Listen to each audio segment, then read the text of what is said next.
పేదోళ్ళకు మాత్రం double bedroom ఇల్లు రాలే. నిజంగానే ఆ ప్రభుత్వానికి చిత్తశుద్ధి ఉంటే సంవత్సరానికి 2 లక్షల ఇండ్లు కట్టినా 10 ఏళ్లలో 20 లక్షల ఇండ్లు కట్టే అవకాశం ఉండే. 20 లక్షల పేదోళ్లను ఓ ఇంటి వాళ్ళని చేసి వాళ్ళ ఆత్మ గౌరవాన్ని నిలబెట్టే అవకాశం ఉండే. కానీ ఏ రోజు కూడా ఆయనకు సోయి లేదు. ఆయన సోకుల మీదనే ఆయనకు ఆలోచన. 10 ఎకరాలల్లా ప్రగతి భవన్ అని పెద్ద గడి కట్టుకున్నాడు, ఫామ్ హౌజులు కట్టుకున్నాడు, కానీ మీకు మాత్రం ఇయ్యలే.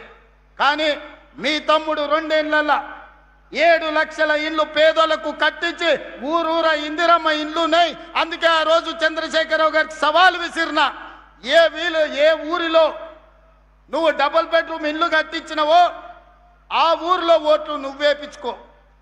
ఏ ఊర్లో ఇందిరమ్మ ఇండ్లు నేను కట్టించునో ఆ ఊర్లో నేను ఓట్లు వేయించుకుంటా, నీకు డిపాజిట్ వస్తే చూస్తా అని సవాల్ విసిరిన.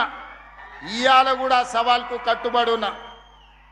హనుమాన్ల గుడి లేని ఊరు ఉండొచ్చు, నీళ్ళ ట్యాంకు లేని ఊరు ఉండొచ్చు, రోడ్డు లేని ఊరు ఉండొచ్చు, బడి లేని ఊరు ఉండొచ్చు. ఇందిరమ్మ ఇండ్లు లేని ఊరు తెలంగాణ రాష్ట్రంలో లేదు, ఉండదు. ఇవాళ ఇందిరమ్మ ఇండ్లు గ్రామాన అందించినాం. ఇవాళనే 2.5 లక్షల పెన్షన్లు మంజూరు చేసినాం. మా అక్కలందరికీ సూచన చేస్తున్నా, వితంతువులు కానీ, ఒంటరి మహిళలు కానీ, భర్తలు చనిపోయిన వాళ్ళు కానీ ఎవరున్నా అప్లికేషన్ పెట్టుకోండి. సాచ్యురేషన్ ఎన్ని లక్షల మంది ఆడబిడ్డలు వితంతువులు కానీ ఒంటరి మహిళలు ఉంటే ఎన్ని లక్షల మంది ఉన్నా అందరికీ పెన్షన్ ఇచ్చే బాధ్యత నాది, మీ తమ్ముడిది. మిమ్మల్ని ఆదుకునే బాధ్యత నాది. అదేవిధంగా చేనేత కార్మికులు అర్హులైన వాళ్ళందరికీ ఇస్తా, గీత కార్మికులకు అర్హులైన వాళ్ళ అందరికీ ఇస్తా. అదేవిధంగా వివిధ రకాల వ్యాధులు ఉన్న వాళ్ళకు కూడా ఈనాడు పెన్షన్ ఇవ్వాలని మన ప్రభుత్వం నిర్ణయం తీసుకున్నది. ఇవన్నీ సంక్షేమం ఇందిరమ్మ రాజ్యంలోనే సాధ్యమవుతుంది. కాంగ్రెస్ ప్రభుత్వంలోనే ఇవన్నీ అమలు జరుగుతాయి. అందుకే మిత్రులారా, ఇందిరమ్మ రాజ్యం అంటేనే మహిళా ప్రభుత్వం. సోనియమ్మ నాయకత్వంలో, ప్రియాంక గాంధీ నేతృత్వంలో, ఇందిరాగాంధీ గారి ఆశీర్వాదంతో నిర్మలా జగ్గారెడ్డి గారు సంగారెడ్డిలో చేసే సేవ మహిళలకు మొదటి ప్రాధాన్యత ఉంటుంది.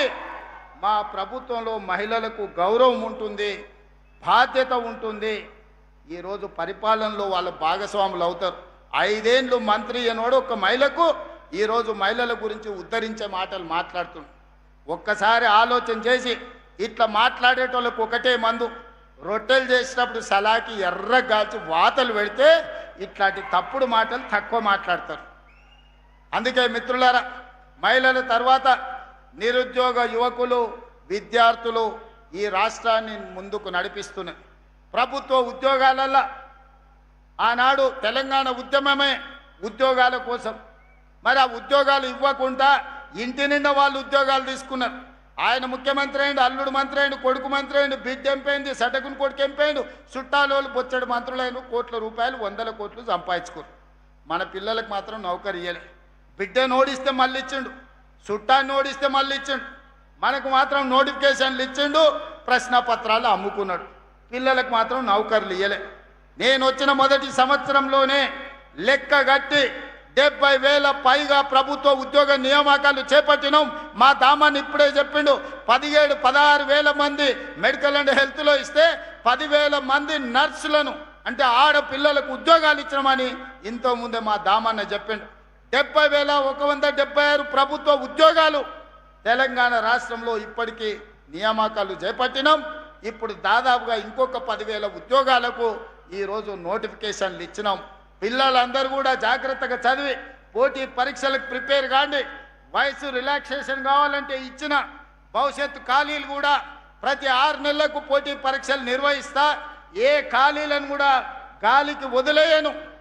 నియామకాలు చేపట్టి మీరు పరీక్షలు రాసుకునే అవకాశం కల్పిస్తా. నిరుద్యోగ యువకులకు నా సూచన ఒక్కటే, వాడో వీడో వస్తాడు, రెచ్చగొడతాడు, మాయ మాటలు చెప్తారు, మందు పెట్టినట్టు పట్టుకపోతారు. మీరు చూసిండ్రు కదా, ఎలా అగ్గిపెట్టే రావు, అఘోర రావు, అగ్గిపెట్టే రావు 100 పెట్టి సీస నిండా పెట్రోల్ తెచ్చుకోండు, 10 పైసలు అగ్గిపెట్టే మర్చిపోయిండు. పెట్రోల్ పోసుకొని డ్రామా బాగా చేసిండు. మా మీడియా మిత్రులు కూడా మా ఊరు 6 అడుగులు ఉన్నాడు తాటి చెట్టు లెక్క ఏదో చేసినట్టు ఉన్నాయని అన్ని టీవీలలో చూపించారు.